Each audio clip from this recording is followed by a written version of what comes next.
1949, pilot programs started for African American students who wanted to transfer to one of the previously all-white schools. Indiana passed House Bill number 242, saying that students of their own decision could attend an integrated school if they chose to. Evansville's first steps towards integration were small. In the fall of 1949, 18 black children enrolled in 3 white elementary schools.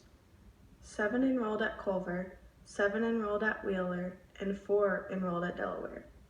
White Culver parents initially tried to block the students, but attorneys reported that the new Indiana law was constitutional and the parents were forced to withdraw their complaints.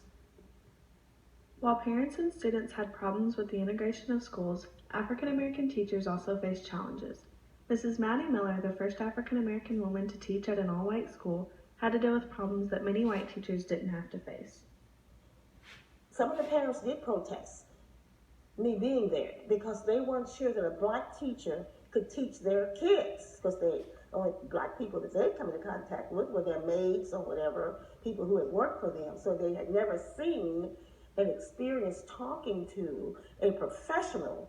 But one student in my homeroom, he did not say it, but what he did was outside my window, he took, I guess, glass or can, I don't know what he did, and he wrote the word, the N word backwards, so that it would show through, and when I would walk in, I would see it.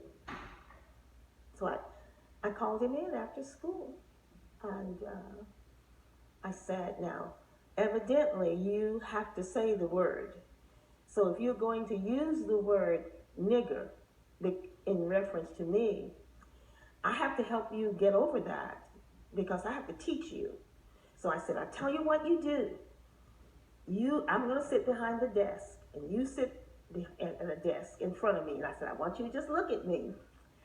And I said, you're gonna start saying the word nigger and you're gonna start real soft. And I said, you're gonna start, and then you just scream it out. And I said, I'm not gonna hurt you, don't worry about it. I just want you to get it out of your system. And that kid sat, I can still see him, and I still know who he is, and he's been by to see me now that he's grown and has kids of his own. I said, just start real soft. And he started. And I said, louder, louder. Now remember, I'm a speech and drama teacher too. I said, come on, loud, get it out. And I wasn't laughing because he was crying now.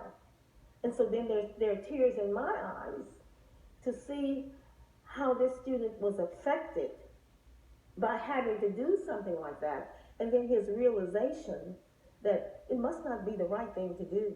I guess he got it out of his system because he says he told his kids about this, having done that. And he declares that I was one of his best teachers.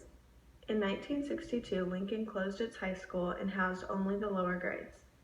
With the closing of Lincoln, Evansville's African American students were forced to attend one of the established white schools. This was a radical change for the previously segregated southern town. Evansville was striving to make the integration of schools go smoothly, but there was resistance to the change from students, teachers, and parents alike. Many Lincoln students struggled with the closing of their high school. They felt it was unfair for their school to be shut down and that they would have to go to an unfamiliar school.